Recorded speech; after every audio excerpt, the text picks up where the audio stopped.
Bom dia para você. Como é gostoso, né? A gente louvar a Deus, se encontrar aqui, né? Tá todo mundo junto, unido, no propósito de encontrar com Deus, de encontrar uns com os outros também. O que será que Deus tem para dizer para nós? Nós já dissemos muitas coisas para Ele, e Ele vai falando enquanto a gente canta, enquanto a gente louva, Ele vai falando pelas pessoas que a gente encontra, no que elas falam para nós, nas situações que a gente vai vivendo, na vida, no dia a dia. E aí a gente se encontra aqui, cada um com a sua experiência, e a gente reúne as nossas experiências, e tudo isso aqui a gente oferece para Deus. E Ele oferece para a gente o Espírito dEle. A gente vai abrir a palavra hoje. Os textos estão ali, na verdade, estão ali na tela. Mas eu quero pedir a guia de Deus para aquilo que a gente vai estudar, tá bom? Fecha os olhos. Deus amado, obrigado, Senhor, por esses momentos na sua presença. Que a gente entenda, Senhor, o que o Senhor planejou para que a gente seja feliz de fato. Para que a gente viva todos os momentos de alegria que compõem esse grande quadro da felicidade, Pai. Toma a nossa vida nas suas mãos, à medida em que a gente entrega, nos ajuda a entregar. Em nome de Jesus, nós oramos. Amém. Quero começar com uma pergunta. A pergunta é a seguinte: por que você está na igreja? Por que você vai à igreja? Por que você pertence à igreja? O que traz você aqui? E essa é uma pergunta que cada um tem que fazer para si mesmo, porque provavelmente a resposta pode ser diferente para cada um de nós. Pode ser que você venha aqui por causa de um amigo, de uma amiga. Pode ser que você venha aqui por causa da música. Pode ser que você venha aqui porque você gosta do estilo do culto. Pode ser que você venha porque você gosta da pregação que é feita aqui. Ou seja, cada um vai ter motivos aí para enumerar e para dizer, estou na igreja por causa disso. Mas eu quero fazer com que você pense no porquê de fato deveria nos trazer à igreja. Porque se aquilo que deveria nos trazer na igreja não é o que é de fato, a mudança deve acontecer dentro da gente, né? E a gente está sempre precisando de mudança. Parece ter um imã puxando a gente sempre para o que é errado, porque não presta, né? E a gente não percebe que vai descendo e que vai mergulhando conforme a vida passa. E vamos para Jesus, vamos pensar em Jesus. Qual era a visão dele? E eu vou tratar a visão agora de um modo mais empresarial, em termos de visão e missão. Sabe? Visão de uma empresa, missão de uma empresa. Vamos pegar isso aí para puxar e olhar para Jesus. Qual era a visão dele? Na vida dele, no ministério dele. Lembrando que visão é o objetivo, né? É a declaração dos objetivos de uma empresa. Ou seja, vou fazer uma empresa minha. Vai aparecer com quantos trabalhadores? Eu mesmo, só. Minha empresa vai ser o quê? Vai ser vender amendoim no Farol. Certo? E qual que é a minha visão? Qual é o meu objetivo? Meu objetivo é vender o máximo de pacotinhos de amendoim por dia. Está aí, essa é a visão da minha empresa. Vender amendoim. O máximo de pacotes possível. Aí eu me lembrei de um videozinho que eu vi aí esses dias. O camarada entrevistando um moleque de 11 anos, um menino. E aí o menino vende, não sei se é amendoim ou doce no Farol. E aí o camarada perguntou, quanto tempo faz que você faz isso? Ele disse, desde os 6 anos. 5 anos ele já vende, né? E quanto que você ganha aí por dia? Eu ganho por mês uns R$2.000.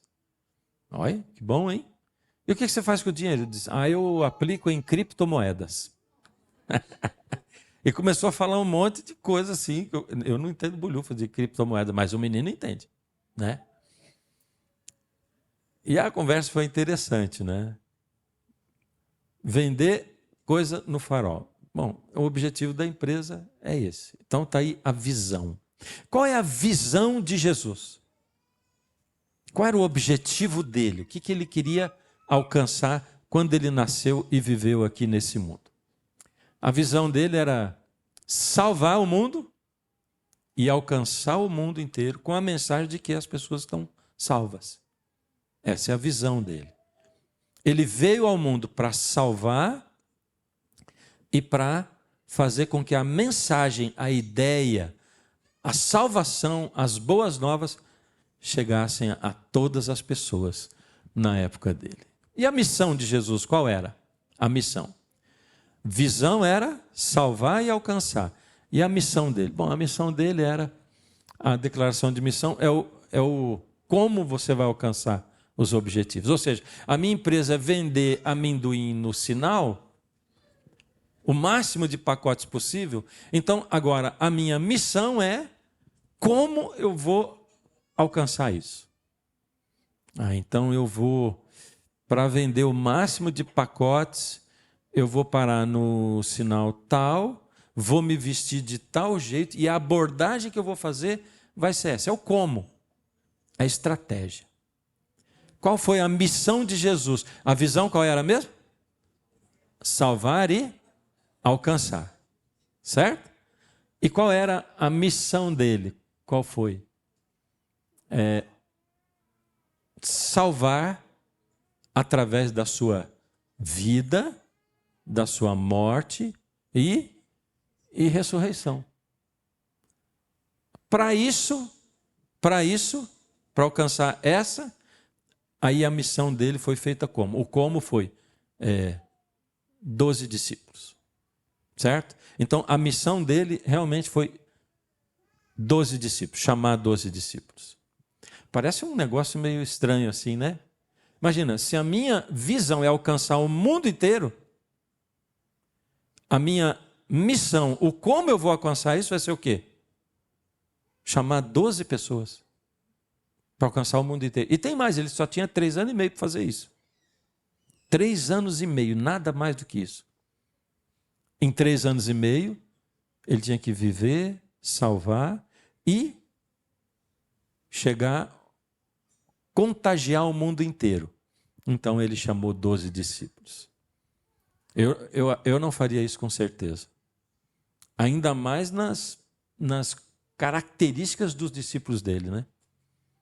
Você olha para cada um deles, puxa vida, a gente conhece ali a história bíblica, sabe no que eles se transformaram, e essa é a coisa, é que Jesus não olha para a gente no que a gente é, mas no que a gente pode ser com ele, no que a gente pode se tornar, né?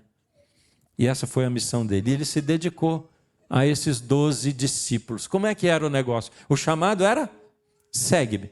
Em geral, quando a gente fala de discipulado, a gente pensa em palestra, em alguma outra coisa, né? Eu vou dar para você uma série de palestras, uma classe de discipulado. Jesus não tinha negócio de teoria, classe de discipulado. A teoria vinha junto com a prática. O negócio de Jesus era assim, vem, me segue. Me segue é o quê? Faz o que eu faço.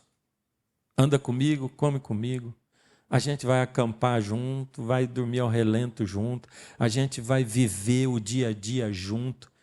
E isso é totalmente contrário ao que, em geral, religiosos fazem. Religiosos fazemos quando nós nos deixamos tornar religiosos. Porque Jesus dizia assim para os discípulos, os fariseus façam tudo o que eles falam, mas não façam o que eles fazem. É a hora de eu perguntar para mim, né? Devo fazer?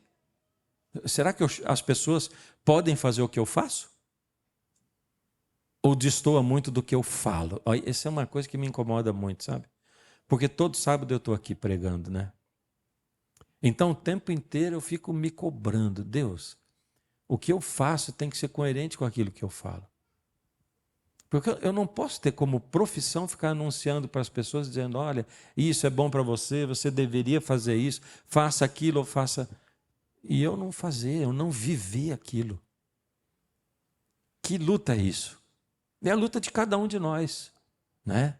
Ser aquilo que eu falo. Mas nós estamos falando, lembra, nós estamos falando de visão e de missão de Jesus. O chamado que ele fazia era segue-me. E a palavra discípulos, ó, só para curiosidade, né? Keleftos, que quer dizer ir para algum lugar com outra pessoa, com, junto, né? Aceitar um chamado para se tornar seguidor. Era isso. Então Jesus chamou os discípulos e disse, bom, para cumprir a minha visão, então a minha missão é chamar vocês dois, vocês me seguem, porque vocês vêm junto comigo, vocês vão me seguir, a gente vai caminhar junto. E é assim que vocês vão aprender, é assim que eu vou conseguir cumprir a minha visão. Então, designou 12 discípulos para estarem com ele. Agora, qual é a visão de Jesus para mim? Porque essa foi a visão de Jesus para o ministério dele, para a vida dele, para o que ele ia fazer. A visão dele de viver, morrer, ressuscitar e depois alcançar o mundo, e isso através de 12 discípulos. Agora, e para mim? Qual é a visão de Jesus para mim? Alguém arrisca? Me salvar. Essa é a missão dele, a minha. Qual que é a minha visão? Aceitar Jesus, seguir ele. Tá, olha, tudo que vocês estão falando está incluído nisso aqui. Você vai ver, ó. Pega tudo, põe junto e é isso aqui. Bom, lembrando, né? Visão é os objetivos, né? Qual é a missão de Jesus para mim? Oro, aqui está errada aqui embaixo, tá? É João 17, assim, oro não apenas por eles, ele está orando pelos discípulos, mas também por todos os que crerão em mim, por causa deles e do testemunho deles a meu respeito. Jesus está orando para Deus, está com os discípulos e diz, Senhor, eu estou orando não só por esses 12 que eu chamei para me seguir, mas eu estou orando por todos aqueles que vão ouvir de mim através deles e que vão me seguir. E eu me arrepio toda vez que eu falo desse verso, porque Jesus ali estava orando por mim. E você pode chegar na sua casa hoje, no seu momento de comunhão, ou amanhã, de madrugada, quando você chegar no teu lugar de comunhão, você diz assim, Senhor, obrigado porque o Senhor orou por mim. O Senhor pensou em mim. Obrigado, Senhor, porque lá naquele dia, quando o Senhor estava com os seus discípulos, o Senhor pensou no meu nome. E o Senhor orou por mim, intercedeu ao Pai por mim, para que eu seja. Então Jesus estava orando pelos outros discípulos que viriam através dos 12 discípulos. Por isso, qual é a visão de Jesus para mim? Se alguém quiser ser meu discípulo, isso é um chamado coletivo, tá? Para todo mundo. Ele chamou aqueles 12 e agora ele fez esse chamado para todos nós. Se você quer ser meu discípulo, esqueça os seus próprios interesses, esteja pronto para morrer como vou morrer e me acompanhe. De novo, me siga.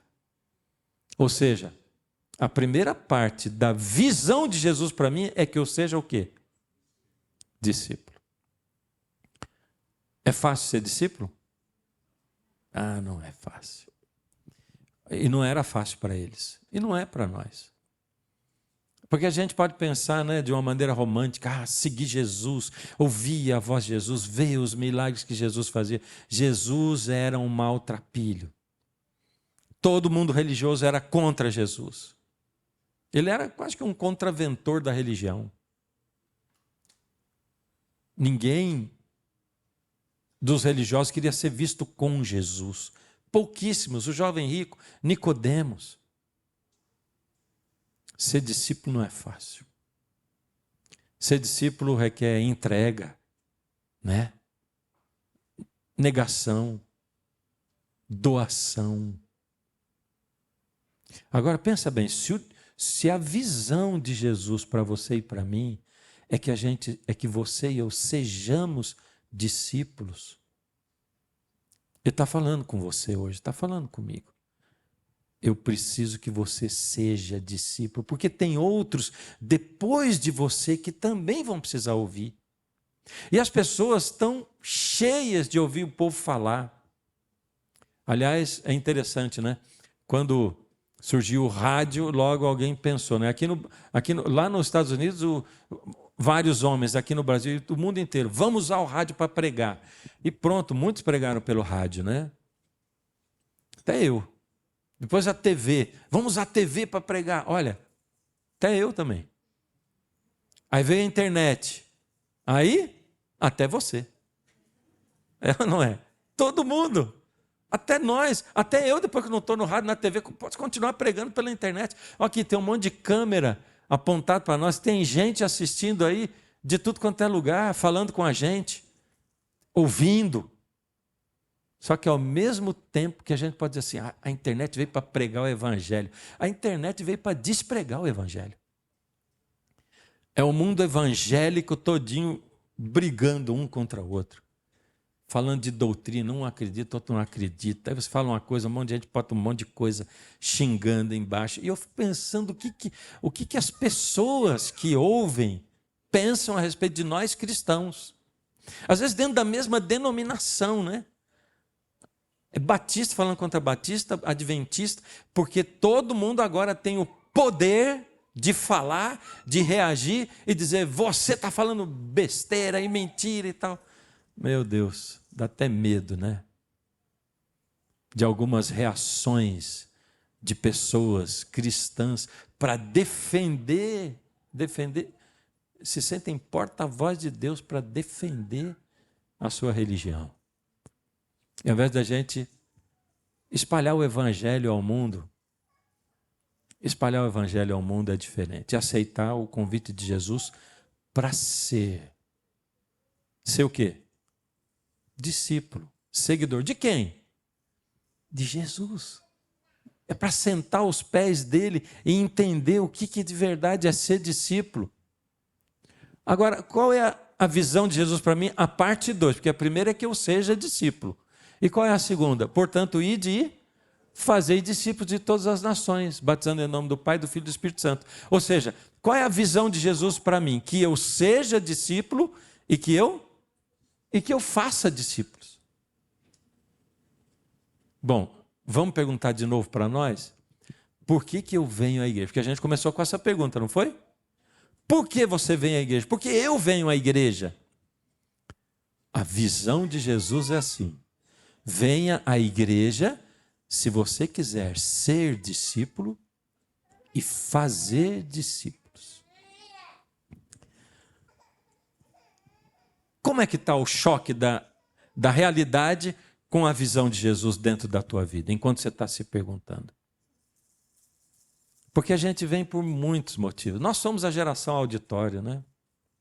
Eu venho para a igreja por um monte de motivos, porque eu me sinto bem, porque é legal, porque é bom. E eu me venho fechado para a igreja e saio para fora fechado também. E a gente é capaz de entrar e sair de igreja sem ninguém nem notar a presença da gente. Nós podemos montar uma recepção maravilhosa. As pessoas podem ser muito simpáticas quando você entra aqui e um te cumprimenta, você tem a sensação, uau, que igreja acolhedora, um monte de gente falou comigo. Aí você vem pela segunda vez. Aí você vem pela terceira vez. Aí você vem pela quarta e pela quinta. E você vê que o relacionamento não se aprofunda. Ele fica só aqui na superfície. Todos sabem que você vai ser muito bem recebido. Como? Desse jeito. Todo mundo fala com você. Mas conversa superficial. Agora você imagina como é que seria o meu relacionamento com a minha mulher se a gente só falasse o superficial a vida inteira. Oi, bom dia, tudo bem? Igual a gente é recebido da igreja, não é? Tudo bem? Como é que você passou a noite? Eu passei bem, eu estava do teu lado. E todo dia é isso. A conversa não sai disso. Que relacionamento sobrevive a isso? Né? Relacionamento nosso, uns com os outros. Discípulo não, gente. Discípulo esfregava junto, vivia junto, dormia, acampava junto, acordava junto, comia a mesma coisa junto, brigava junto, desbrigava junto, ia aprendendo junto. Ser e fazer. É ser convidado e convidar. Isso é ser e fazer discípulo. Agora, qual é a missão de Jesus para mim? Como é que eu posso ser e fazer discípulo? Como? Qual é o método para ser e fazer discípulo? Com isso, todos saberão que vocês são meus discípulos. Olha, Jesus, olha, está muito claro isso aqui, hein? Ele deixou muito claro para a gente. Você pergunta assim, como eu posso ser e fazer discípulo? Jesus diz assim, quer saber? Fácil, vou dizer para você, palavra por palavra, letra por letra. Com isso saberão que vocês são meus discípulos, se vocês amarem uns aos outros. E aí é uma palavra, aí é uma palavra com um significado tão amplo, que é difícil chegar no que significa amar de verdade, né? Quer ficar triste hoje? Hoje à tarde? Não? Bom, se você quiser, eu vou dar uma dica, tá? Pega a tua Bíblia, abre em 1 Coríntios 13 e antes de ler, você faz a pergunta assim, será que eu amo de verdade? Aí você lê 1 Coríntios, aí você vai ficar triste demais quando você lê. Porque é um texto que eu desvio dele de qualquer jeito, entendeu? Ai, meu pai do céu, eu vou fazer casamento, falar sobre amor. Primeiro, não vou ler isso aí, não, tá louco. Porque o amor não se ressente do mal, não se alega com a injustiça, o amor tudo crê, tudo suporta, tudo sofre. Ixi, já fiquei pendurado, mas a lista é maior, mas já fiquei pendurado num monte de coisa aí já. Devendo, né? Para se relacionar com outra pessoa, você tem que perguntar todo dia, olhar para ela e dizer assim, espera aí, eu estou com ela por minha causa ou por causa dela? Né? Aí Jesus diz assim, sabe como é que as pessoas vão saber se vocês são meus discípulos? Se vocês amarem uns aos outros. Ele podia ter dito um monte de coisa, né? Ele podia dizer, olha, um monte de coisa. Mas ele disse, meus discípulos, eles vão saber se vocês amarem. Por quê? Por que ele está falando? Que é se você amar que os outros vão saber. Por quê? É porque tem tudo a ver com o caráter dele, né? Tudo a ver. Como é que você definiria Deus? Alguém pergunta, quem é Deus para você? Hã? Deus é amor. Está na ponta da língua, né? Quem não falou, pensou. Foi ou não foi? Deus é amor. E é mesmo. Deus é amor. É assim que a gente define Deus. E Deus tem um poder de síntese tão grande que ele diz assim, bom, como é que eu vou ensinar para o povo que vive antes de Jesus que eu sou amor? E que o meu caráter é amor? Como é que eu vou pegar todos os meus atributos e vou resumir de tal maneira que eles consigam fixar na mente o que é ser amor? Aí Deus sintetizou tudo e colocou em 10 mandamentos. Que poder de síntese tremendo. Nós, homens, nós complicamos muitas coisas, sabe? Por exemplo, na época de Jesus, os camaradas pegaram esses 10 aqui e transformaram em 613. Olha, o que Jesus sintetiza, a gente complica e multiplica. Mas por que 613? É porque os líderes tinham que explicar para as pessoas, né? Tipo assim, no sábado pode cortar grama? Não, isso é trabalho, está dizendo não trabalharás. Ah, bom, isso está claro, é verdade, não pode. Mas é o que eu estou perguntando por outro motivo, porque e se eu estiver andando em cima da grama no sábado e o meu pé for batendo na grama e for cortando a grama? Aí o líder religioso tem que responder, ele diz assim, peraí, então vamos fazer o seguinte, vamos botar uma regra, é proibido andar em cima da grama no sábado, para não cortar a grama, senão você vai estar trabalhando. Faz sentido isso? Aí a gente complica as coisas de Deus e multiplica. O que Deus resume, a gente multiplica e complica, né? Deus diz assim, quer saber o caráter de Deus? Está aí os 10 mandamentos, né? Porque 4 deles falam de amar a Deus e os outros 4 falam de amar quem? Ao próximo. Por isso que Deus fez isso. Aí Jesus chegou e deixou mais claro, né? Aí um intérprete da lei, fariseu, chegou lá e disse assim: mestre, qual é o grande mandamento da lei? Jesus fala o quê? Amarás, o primeiro, amarás ao Senhor teu Deus, né? Todo teu coração, tua alma, teu entendimento, é o primeiro grande mandamento. E o segundo, que é semelhante a esse, é amarás o teu próximo como a ti mesmo. Desses 2 mandamentos dependem toda a lei e os profetas. A lei e os profetas são a Bíblia. Diz assim, a Bíblia só faz sentido se você amar a Deus sobre todas as coisas e ao próximo como você ama você mesmo. Só faz sentido assim. A lei depende toda disso e a Bíblia toda depende disso. Você pode saber um monte de coisa da Bíblia, saber verso de cor, você pode saber as histórias da Bíblia, mas se isso não fizer com que você ame a Deus em primeiro lugar e as pessoas do jeito que você ama você, não vai fazer sentido nenhum para quem escuta. E ninguém vai querer seguir você se você disser: vem, me segue. Ninguém vai querer ir atrás. O amor resume toda a lei. Então, como que eu vou ser e fazer discípulos, né? Como? Porque essa é a visão, ser e fazer.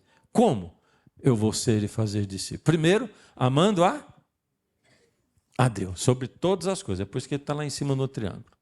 Depois, amando ao próximo como eu amo a mim mesmo. E aqui já não pode esquecer disso, sabe? Porque nós cristãos, nós temos mania de esquecer o eu. Eu preciso me amar, entende? Você precisa se amar. E é por isso que tem tanta gente se relacionando de maneira errada. Ela apanha do marido, ele todo dia fala que ela não presta, que ela não é nada, todo dia ele abusa dela moralmente, às vezes fisicamente, sexualmente, mas ela continua com ele, porque ela ama mais a ele do que a ela mesma. Você é templo do Espírito. Se você permanece com uma pessoa que rebaixa você e abusa de você, você está amando mais ao outro do que você. E essa não é a medida. A medida é que você ame ao seu próximo como? Aprenda a amar a você mesmo e respeitar você. E aprenda a amar o seu próximo como você ama a você mesmo. Ele estabeleceu uma medida. E a outra coisa é o quê? É que o amor tem que ser expresso em atos, sabe? Não dá para dizer só eu te amo e não amar de verdade. Você pode mandar flor para a tua mulher, você pode mandar vir um café da manhã no dia do aniversário de casamento, né? Agora ninguém manda mais aqueles carros com a mensagem. Ainda bem, né? Se você fizer isso, está terminado o negócio. Mas você pode fazer de tudo, se você não expressar em atos, se você não levar o lixo lá fora, se você não ajudar a lavar a louça, se você não compartilhar tudo. Não é eu te amo, você pode falar eu te amo, mas você não ama. Se você não estiver preocupado com ela, olhando para ela, cuidando das necessidades dela também, com carinho, com amor, com felicidade, não é eu te amo. Se você é pai, mas você não brinca de bola com teu filho, ele não vai entender o eu te amo, você entende? Ou de boneca com a tua filha, ela não vai entender eu te amo. Porque o amor tem que ser expresso em atos. E Deus fez isso. Olha o que ele diz. Porque Deus amou ao mundo de tal maneira que deu o seu filho. Porque o amor tem que ser expresso em atos. Deus amou, então ele deu. O Filho do Homem não veio para ser servido, e sim para servir e dar. Servir e dar. Então, fica simples. O outro é amar o quê? Servir. Eu preciso amar a Deus, amar o próximo como eu amo a mim mesmo, e eu preciso amar, servir. Esse é o como. Como é que eu posso me tornar discípulo e fazer discípulo? Amando a Deus, amando ao próximo como a mim mesmo e amando servir. E eu pergunto de novo, por que você vem à igreja? Qual é o teu objetivo? É isso aqui o teu objetivo? Amando a Deus em primeiro lugar, amando ao próximo como você ama você mesmo e amando servir. Olha, Esse é um negócio que a gente deveria guardar na mente, no coração, e carregar com a gente todo dia, e todo dia se perguntar: tenho como objetivo, a minha luta é amar a Deus em primeiro lugar, amar o próximo como eu amo a mim mesmo, e amar, servir o meu próximo também? Esse é o nosso alvo, o nosso objetivo. Porque se eu luto isso, sabe, eu posso tentar até me esforçar para amar o próximo e não conseguir. E eu também posso me esforçar a gostar de servir e não gostar, não conseguir. Se eu não tiver... Porque a única batalha que eu posso lutar é a da comunhão. Aí se eu busco Deus, Deus é que vai me fortalecer para isso. Qual é a visão e a missão da Igreja do Campolim? Isso é um negócio que tem que estar na cabeça, tem que ser tão fácil que até uma criança possa falar. A visão e a missão da Igreja do Campolim é ser e fazer discípulos, amando a Deus, ao próximo e amando servir. Qual é a visão e a missão da Igreja do Campolim? Ser e fazer discípulos.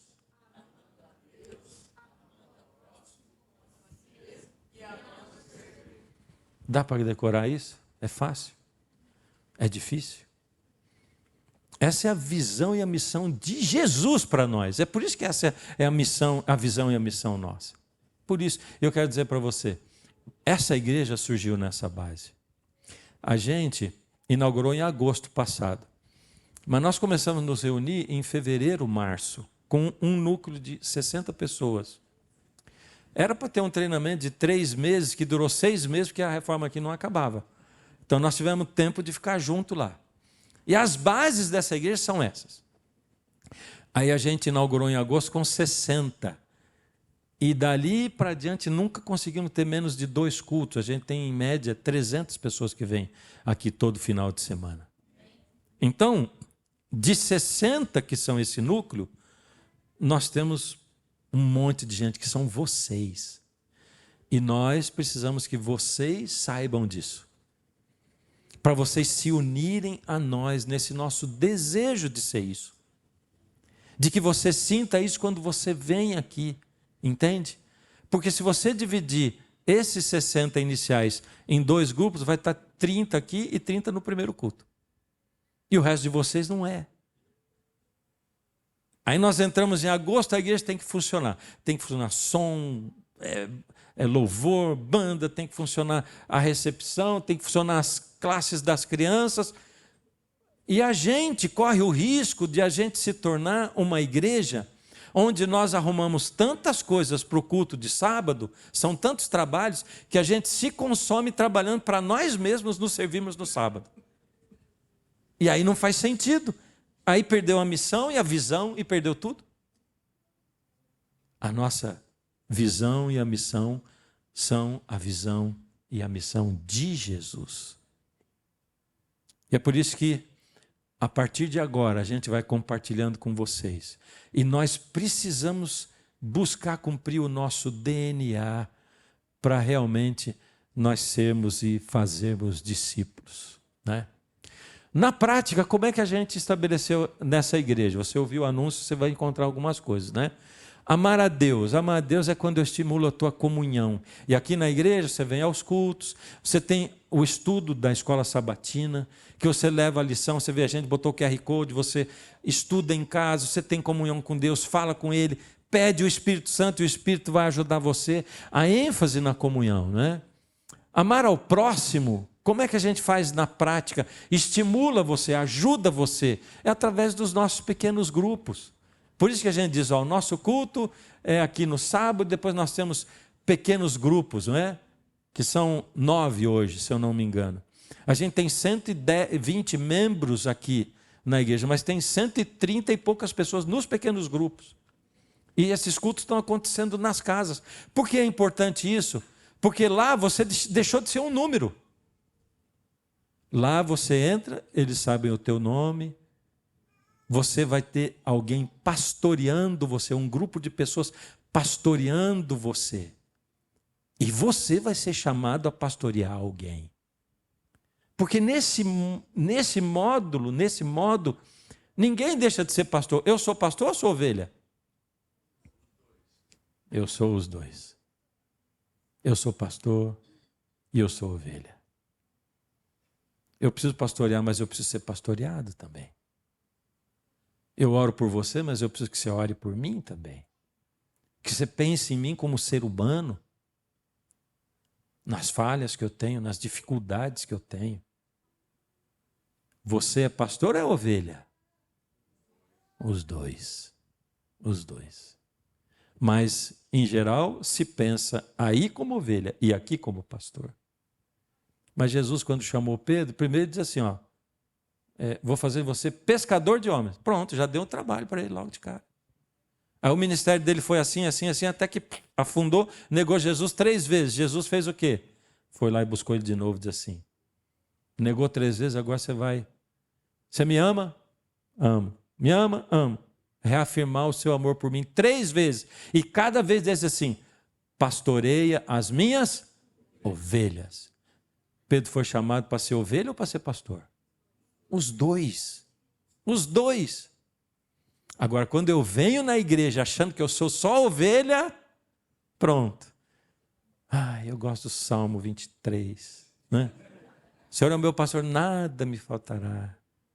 Me faz repousar em pastos verdejantes. Me leva junto às águas tranquilas, refrigera a minha alma. Olha, é um salmo maravilhoso. A gente esquece que assim, ainda que eu ande pelo vale da sombra dessa parte, nenhum caminhoneiro bota no caminhão lá atrás. Nunca vi. Só vi o começo do salmo, o fim não vai. Né? Ainda que eu ande pelo vale da sombra da morte. Prepara uma mesa na presença dos meus inimigos. Porque numa mesa não tem jeito de continuar sendo inimigo, né? A gente come junto, a gente ri junto, a gente chora junto, né? E unge a minha cabeça com teu espírito. E aí o meu cálice transborda. Transborda para quê? Para sobrar? Para desperdiçar? Deus não desperdiça. Deus não desperdiça. Multiplicação dos pães. Jesus multiplicou o pão. Então, eles enchiam o cesto, iam lá. E o que eles faziam com o pão?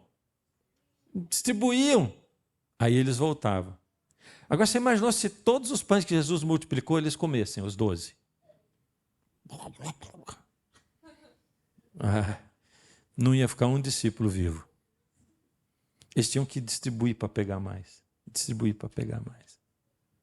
Aí você vem todo sábado aqui. O que você faz com o pão que você recebe? Você só come ou você distribui e volta para pegar mais? Ou todo sábado você vem e pega, pega, pega, pega, come, come, come, come. O que você faz? É porque a missão está lá fora, né? Não está aqui dentro. Essa semana eu lembrei, estou mandando fazer uma plaquinha para pôr lá naquela porta. Quando você passar por essa porta, você está entrando na missão. Daqui a pouco você vai ver uma plaquinha lá naquela porta. E como é que a gente estimula você a amar servir? Bom, agora você está começando a ver os ministérios aparecendo. Então, quando eu chego aqui e diz assim, olha pessoal, vai ter hoje à tarde um curso sobre finanças. Não é para você vir só. É para você trazer gente. É pensar no teu amigo. Puxa, quem que não está hoje atolado no cheque especial, no cartão de crédito? Como é que faz? Poxa, vou pensar no meu amigo, vou trazer também. Ó, vamos lá, vai ter uma pessoa, e quem vai dar aula aqui é um especialista da área, né? Uma palestra dessa custa dinheiro. Vamos pensar nessa comunidade que está aqui ao redor. É para isso que nós estamos fazendo, entende? Não é só para alimentar a gente. Vai ter o outro que vai ser sobre acumular milha, né? A gente vai dar um negócio desse, por quê? Não sabe, porque você pode trazer seus amigos, você pode convidar pessoas, você pode discipular, você pode dizer, vem, me segue, vamos lá. Aí você vem aqui, o que é isso aqui? Que legal, poxa, você é tão legal e tal. Aqui tem culto sábado também, e etc. e tal. Você entende? Aí você pode criar o ministério que você quiser, tá bom? Pensei num ministério de andar de skate. Dá para fazer um ministério de andar de skate? Vai acontecer agora aí um negócio de um campeonato de futebol, sabe? Sabe qual é o objetivo dele? É o pessoal brigar para ganhar. É esse o objetivo. É esse ou não é? Não é. O objetivo é porque isso é um ministério. Entende? É convidar o outro para jogar bola, é convidar o outro para vir. Tudo tem um propósito na vida da gente. E o único propósito que tudo tem é ser e fazer discípulos através de amar a Deus, amar o próximo como a mim mesmo e amar servir. Eu tive um tempo atrás na Alemanha, né? E pregava toda noite durante uma semana numa igreja que tinha uns 50 membros. Alemanha, dificílimo, né? Dificílimo. E tinha uma moça que frequentava lá que ela não era da nossa religião. Brasileira, ela estava lá. Naquele final de semana, todas as igrejas alemãs daquela cidade, que eu não vou dizer o nome, mas todas as igrejas adventistas alemãs e de outras etnias se reuniram em um grande congresso. Eu preguei. O congresso reunindo todas as igrejas, tinha umas 400 pessoas. Pouquinha gente, numa cidade grande. A Alemanha é difícil. Aí tinha uma moça de outra igreja. Frequentou a noite toda, uma pessoa espiritual e tudo. E numa das noites eu disse assim, qual é o nome da tua igreja? A igreja tal. E quantos membros tem lá? Tem uns 800, mais ou menos. 800? E que percentual de jovens? 90%. Uau! Pergunta, como é que vocês fazem evangelismo? Eu disse, como assim evangelismo? É porque quando a gente fala em evangelismo, a gente já pensa numa série de, né? Vai ser os sábados à tarde, vai ser domingo à noite, uma série de evangelismo, alguém pregando e o povo... Como assim evangelismo? Como é que vocês falam de Jesus para as outras pessoas? Como é que vocês mostram Jesus? Não, a gente convida para jogar vôlei, para jogar bola, aí a gente convida para o churrasco, e aí a gente convida para o PG, e aí do PG eles vêm para a igreja. É assim. Uau! Como a gente tem para aprender, não é verdade? Então, essa igreja está montada assim. E agora já tem o estímulo para você buscar a Deus, né? Tem até uma classe bíblica de domingo aqui, né? Que, não pense que a gente está estudando, a gente está indo fundo em coisas muito legais, né?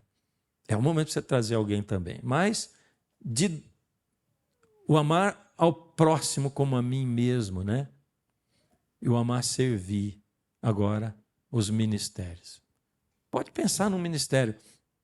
Eu cheguei para ser pastor da Igreja Central de Curitiba, uma igreja onde cabiam 2.300 pessoas lá. Lá tem umas galerias que são maiores do que essa igreja toda aqui, né? E aí eu cheguei e eu falava com Deus, Senhor, o que eu vou fazer aqui? Eu não sei o que fazer. Não tenho ideia. Como fazer esse negócio funcionar, de a gente ser discípulo? Como é que pode fazer? É muito grande. E aí eu tinha um pastor auxiliar, jovem, que ele era uma turbina, assim, né?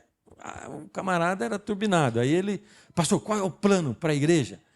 E eu dizia, calma, não chegou o momento ainda. Mas é porque eu não sabia o que falar, né? 5 meses, 6 meses, pastor, qual é o plano? Calma, ainda não chegou o momento, deixa. 10 meses já estava frustrado comigo. Pastor, eu digo, eu não falei porque eu não sei. Mas como?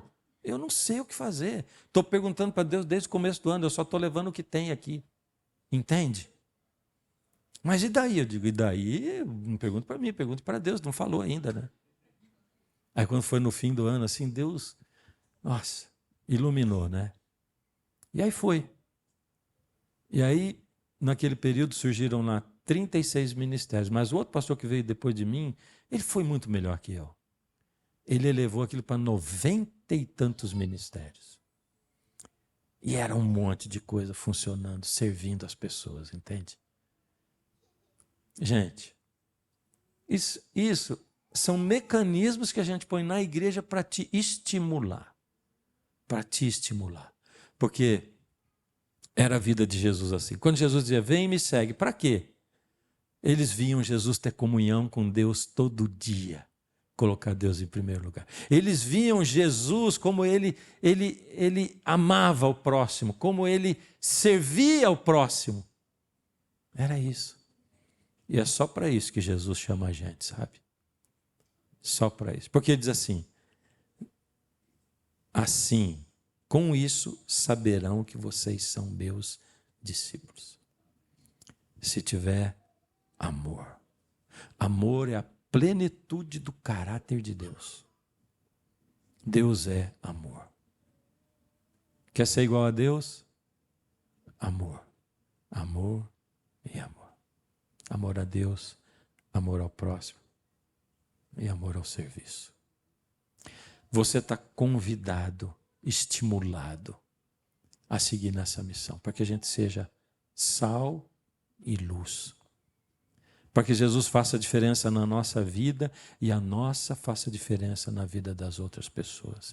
Dentro da tua casa, com a tua família, com a tua esposa. Serviço, amor e serviço. Vamos pensar pela última vez aqui? Nossa missão e visão da Igreja do Campolim. Ser e fazer discípulos. Amando a Deus, amando ao próximo, como a mim mesmo, e amando servir. Feche os olhos. Deus amado. Senhor, nós precisamos do Seu Espírito nos motivando, nos impulsionando, Pai. Nós queremos, como igreja, fazer a diferença, mas para isso nós precisamos individualmente fazer a diferença, Pai. Que quem entra aqui, Senhor, não fique na superficialidade, que seja convidado também para servir. Que nós sejamos, Pai, um grupo de pessoas que tem como objetivo manifestar o pleno amor de Deus nas suas vidas. Por favor, Senhor, nós não somos capazes, mas o Senhor é todo-poderoso para operar isso em nós. E nós oramos e pedimos em nome de Jesus. Amém.